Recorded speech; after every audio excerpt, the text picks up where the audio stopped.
Praise the Lord. ഇന്നത്തെ കാലത്ത് മനുഷ്യൻ സ്വയമായി ഉയരുവാൻ ഇരിക്കുന്ന ഒരു കാലഘട്ടത്തിലാണ് ഞാൻ നിങ്ങൾ ജീവിക്കുന്നത്. എന്നാൽ പലരെയും സ്വയമായി ഉയരുന്നവരെ പലരെയും മനുഷ്യൻ താഴ്ത്തിക്കളയുന്ന, ഇല്ലാതാക്കി കളയുന്ന ഒരു കാലഘട്ടത്തിലുമാണ് ഞാൻ നിങ്ങൾ ജീവിക്കുന്നത്. എന്നാൽ ഒരു കാര്യം ഓർക്കണം, തമ്പുരാൻ നമ്മെ ഉയർത്തേണ്ട ഒരു സമയമുണ്ട്.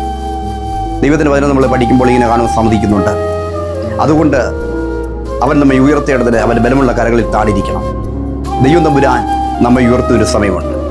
അതിനായിട്ട് നാം കാത്തിരിക്കേണ്ടത് അനിവാര്യമാണ്. നാം സ്വയമായി എത്രമാത്രം വളർന്നാലും അതിനൊരു പരിമിതിയുണ്ട്. ആ സമയമാകുമ്പോൾ നമ്മളെ താഴ്ത്തിക്കെട്ടുവാൻ മനുഷ്യൻ ഇറങ്ങിത്തിരിക്കുവാനിടയായിത്തീരും.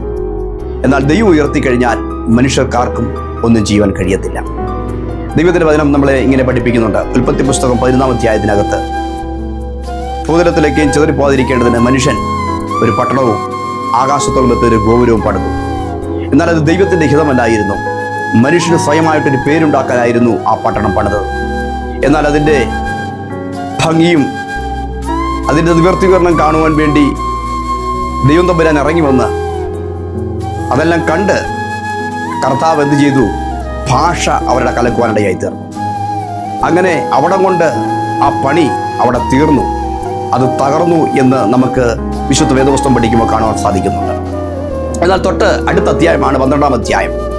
അവിടെ ദൈവത്തിൻ്റെ ദാസനായ അബ്രഹാമിനെ കാണുന്നു. അവിടെ ഇങ്ങനെയാണ് നാം വായിക്കുന്നത്: നിന്റെ ദേശത്തെയും പിതൃഭവനത്തെയും നിന്റെ ചാർച്ചക്കാരെയും വിട്ട് ഞാൻ കാണിപ്പാനിരിക്കുന്ന ദേശത്തേക്ക് നീ പോകാം. ഞാൻ നിന്നെ അനുഗ്രഹിച്ച് ഞാൻ നിന്നെ വലിയൊരു ജാതിയാക്കും, നിന്റെ പേർ വലുതാക്കും. എന്നാൽ ആ വാക്ക് കേട്ട് ആ ഭക്തൻ ഇറങ്ങി പുറപ്പെട്ടു. ആ ഭക്തനെ ദൈവം അനുഗ്രഹിച്ചു. ആ ദൈവഭക്തന്റെ അനുഗ്രഹങ്ങളാണ് ഈ കാലഘട്ടങ്ങളിൽ ഞാനും നിങ്ങളും അനുഭവിക്കുന്നത്. അതാണ് നമ്മുടെ ജീവിതത്തിലെ അനുഗ്രഹം എന്ന് പറയുന്നത്. ആ അനുഗ്രഹം ഇന്നും നിന്നിട്ടില്ല, അത് നിൽക്കത്തില്ല. കാരണം ദൈവത്തിൻ്റെ ഒരു വാക്കാണ്. ദൈവം പറഞ്ഞത് എന്തോ ആ വാക്ക് കേട്ട് അനുസരിച്ച് ഇറങ്ങി പുറപ്പെട്ടൊരു മനുഷ്യൻ. ആ മനുഷ്യന്റെ സന്തതി പരമ്പരകളാണ് ഇന്ന് ലോകം മുഴുവൻ അനുഗ്രഹിക്കപ്പെടുവാനിടയിൽ തീർന്നത്.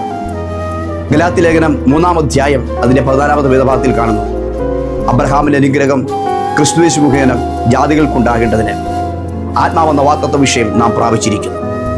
അതുകൊണ്ട് അബ്രഹാമിൻ്റെ സന്തതി പരമ്പരകൾക്ക് മാത്രമല്ല അനുഗ്രഹം, ക്രിസ്തുയേശുവിൽ കൂടി എനിക്കും നിങ്ങൾക്കും അനുഗ്രഹം പ്രാപിച്ചിരിക്കുകയാണ്.